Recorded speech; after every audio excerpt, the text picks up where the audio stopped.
Senja temaram melingkupi telaga luas berair hijau. Ketika dari arah tenggara dua orang penunggang kuda menghentikan tunggangannya di tepian telaga. Dua pemuda gagah, duta Kedaton Pangkungwati, yang tidak lain adalah kakak beradik Raden Purwonegoro dan Raden Purwonegoro. Tampak membasuh wajahnya di telaga sejak dan asri tersebut. Belum sempat kedua pemuda ini meluruskan badan dari rasa lelah yang mendera. Dari tengah telaga terdengar gemuruh angin yang kencang. Permukaan telaga yang tenang tampak bergolak. Pusaran air tampak bergejolak sesaat. Kemudian dari dalam telaga melesat satu sosok tinggi, menyeramkan dan menjejakkan kakinya dengan ringan 3 langkah di hadapannya. Kedua pemuda yang dengan sigap melesatkan tubuhnya ke belakang, lalu memasang kuda-kuda penuh kewaspadaan. Anak manusia tidak tahu adat tanpa izin menjamah daerah kekuasaanku. Makhluk raksasa yang hanya mengenakan kain hitam terlihat menghembuskan napasnya yang besar.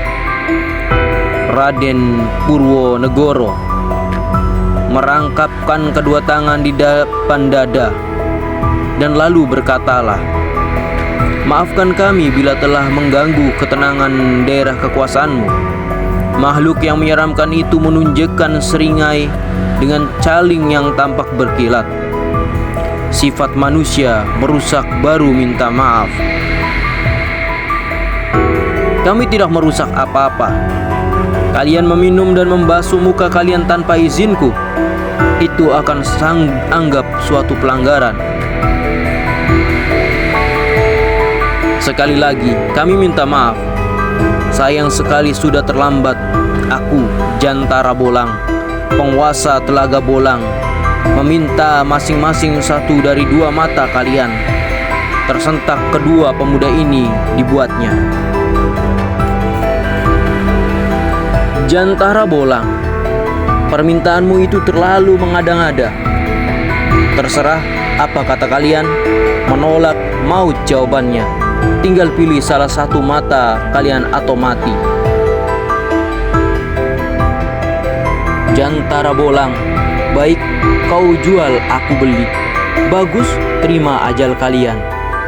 Didahului suaranya yang menggelegar, sesosok tinggi besar penguasa Telaga Bolang ini mengembangkan tangannya yang berkuku panjang hitam ke depan. Dalam sekejap, berkelibat sinar hitam menderu ke arah kedua kesatria putra Tumenggung Seda Krapyak tersebut. Kedua kakak beradik putra Tumenggung Seda Krapyak ini dengan refleks melentingkan tubuh ke atas, bersalto beberapa kali, dan ketika menginjakan kaki kembali ke tanah, di tangan masing-masing sudah tergenggam sebilai pedang tipis. Sementara di belakang mereka, sebuah pohon randu pugar ranggas menghitam lalu luluh menjadi debu terkena larikan sinar maut Jantara Bolang.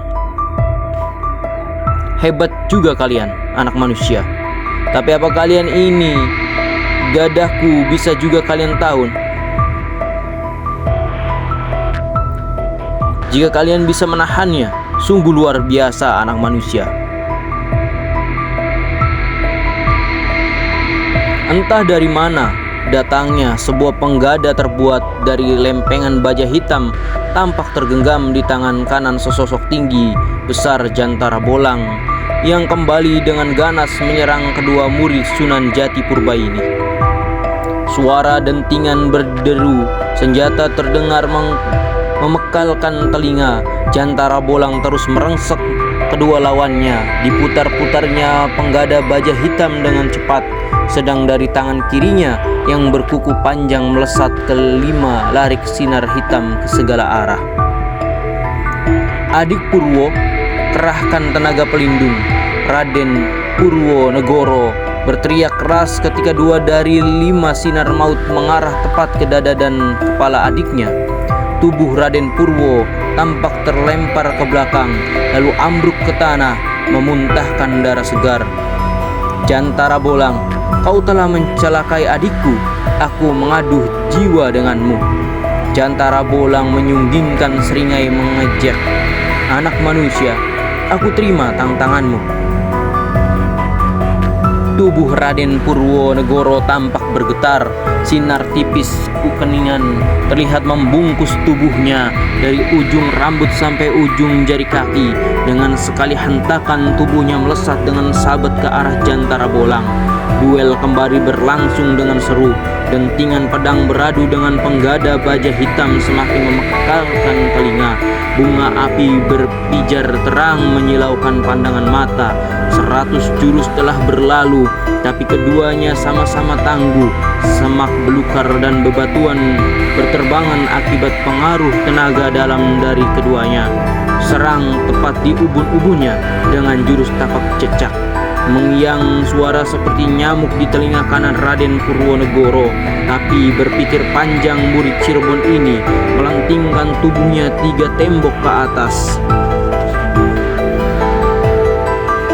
Ternyata serangan itu langsung dibalas oleh Jantara Bolang dan membuat sebuah guncangan yang luar biasa sampai riak air pun terasa seperti tsunami.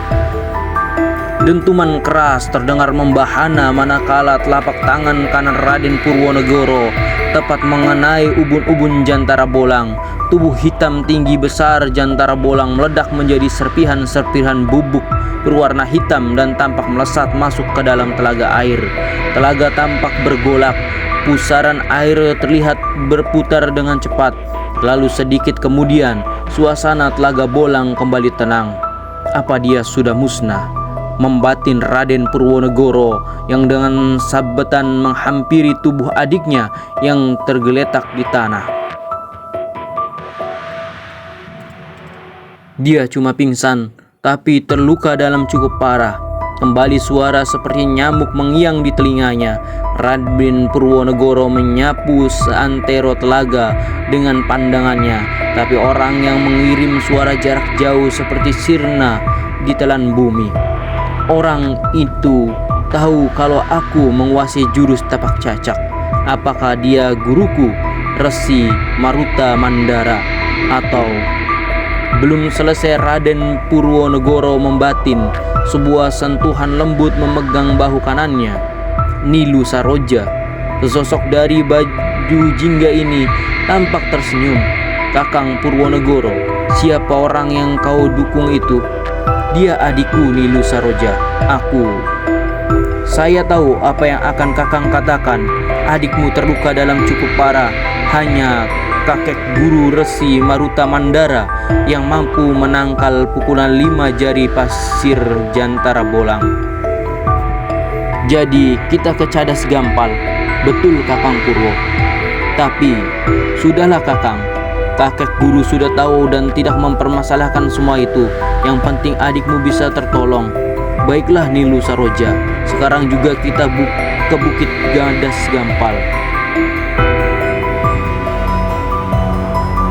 Dengan segera keduanya melesat ke arah timur laut. Dalam perjalanan sambil mendukung adiknya, Raden Purwonegoro hanya bisa diam. Dadanya berkecamuk.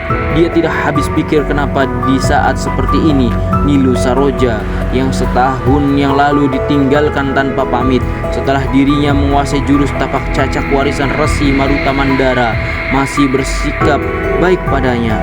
Nilu Saroja, apa kau marah padaku? Tiba-tiba Raden Purwonegoro mengajukan pertanyaan setelah sekian lama membisu.